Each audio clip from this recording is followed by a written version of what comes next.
Hey, it's Drybear. We're continuing our series of helping players get into and enjoy the world of Baldur's Gate 3. We've already gone over all of the classes and we just went over multi-classing as well. So the next step is the most logical. Let's talk about party composition. That is how to build a competent party of 4, what to know and what to look out for, what companions you should select to make your experience the best, and make sure that you're well balanced to handle most situations you'll run into. So that's what we're talking about today. But first, you should come hang out with me on my live stream. I'm live every single day on twitch.tv/Drybear. If you do come hang out with me in the community over on Twitch, the next time you're inside and it's raining outside and you have to go outside, it's going to stop raining right before you go. All right, let's dive into party composition. This is a very important part of developing your experience throughout it. And I do want to preface this by saying that you can play however you want. It's a lot about kind of finding your own journey, and there's pros and cons. There are some people that go solo and try to do it all with one character with a severe challenge.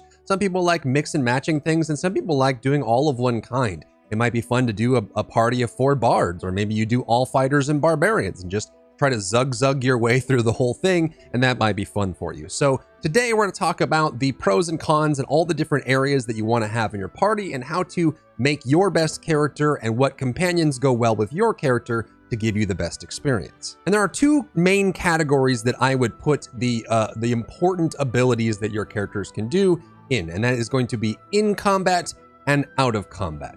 In combat, you do want to have someone who is very good at general combat in overall, like a fighter or a barbarian or a paladin, or even just a tanky character that has some multi-classing there that is able to charge in first and take the brunt of the damage and distract and do melee damage. Or if you get attacked very close up, they can excel at that kind of situation. As far as companions go, the ones that will be best at this is going to be Lae'zel, which you see on the left side of the screen right above my head, and of course Karlach as well. Lae'zel is a fighter and Karlach is a barbarian. Keep in mind that you are able to freely respec and reallocate and multi-class your companions as you want. Personally, for me, I'm going to keep them as their classes because they were designed to be that way, and lore-wise and character-wise and story-wise, they will still be treated as the class that they were designed to be. But you are free to respec them if you want. But for the sake of kind of frontline, having a fighter or a battler that can kind of take that martial situation, you want to have a like Lae'zel or Karlach primarily. Or you can take that role yourself by playing a bard or a paladin or a barbarian or some mixture of those, maybe even a shape-shifting druid if you do a lot of bear form. Things like that work really well. You also want to have a support character. The best versions of these are going to be Cleric, Druid, and Bard. Cleric and Druid have most of the healing options, though Bard definitely does as well. And there's a lot of buffing that goes on in all 3 of them. So either you fill this role by some kind of multi-class combination or by running a primary in one of those 3, or you fill it with a companion. Some of the best support companions available for this, the 2 best in my opinion, are going to be obviously Shadowheart, which you get very almost instantaneously in the game. She is a trickster cleric by nature and can give you all of those buffs and heals that you need. Or the character you see on screen right now, Jahara, she is also a druid and she can fill that role if you're looking for it. Now, if you really get stuck, you can multi-class into cleric if you want to, or into bard or druid and try to get a little more healing. You can also try to get by with scrolls and potions, but it is very useful to have a support character in the party composition so that you can specifically res people from a distance without having to run over there and run away, or be able to heal people that are taking lots of damage, specifically your frontliner that's going to be taking the brunt a lot of that upfront damage. The next role you want to fill for combat specifically is going to be someone who excels at area of effect, someone that can do large area effects. There's going to be a lot of situations where you're outnumbered or you're getting zerged by a large number of enemies, or you can just funnel them through a gate or a door and you get the opportunity to hit many enemies at once. The best option for this is always going to be a spellcaster, a warlock, a sorcerer, or a wizard. They all excel at this. A lot of their spells can be AoE. You can even go druid with land and do some of that as well, or spores druid can fit that too. So you have that kind of AoE spell casting ranged option that allow you to deal with enemies. There will be encounters that are very terrain difficult, which means that It's hard to navigate. Getting into melee range might be tough.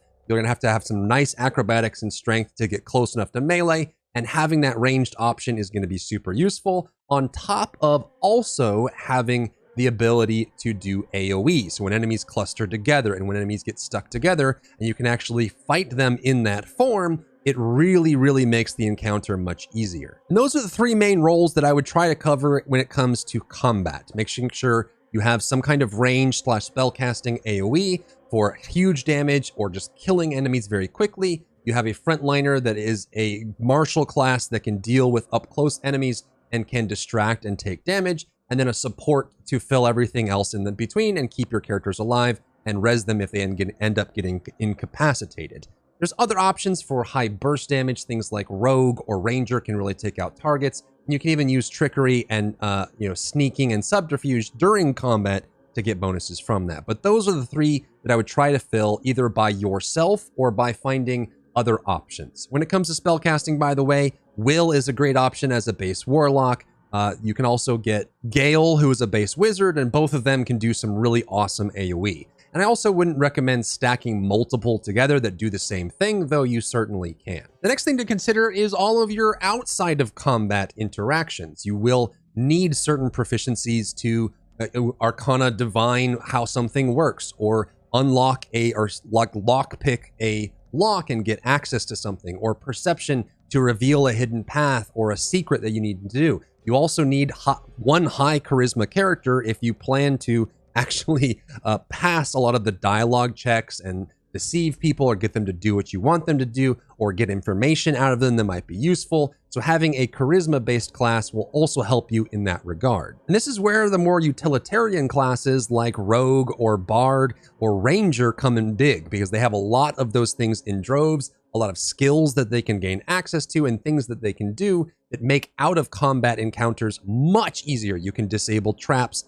you can find new ways to get inside, you can sneak up on people, get surprise attacks, all of this in between. Unfortunately, you're kind of limited for companions on this specific utility aspect. The best option by far is going to be Astarion, your rogue base vampire friend who you get right away in the story, and he fills that role perfectly. You can subclass him into Thief if you really wanted to and do all of that, lockpick, sneak around, set up combat, set up traps, blow up barrels, things like that, reveal pathways and get loot and all of that. Super useful for that. Later on, you will be getting Misk from the early Baldur's Gate 1 and Baldur's Gate 2.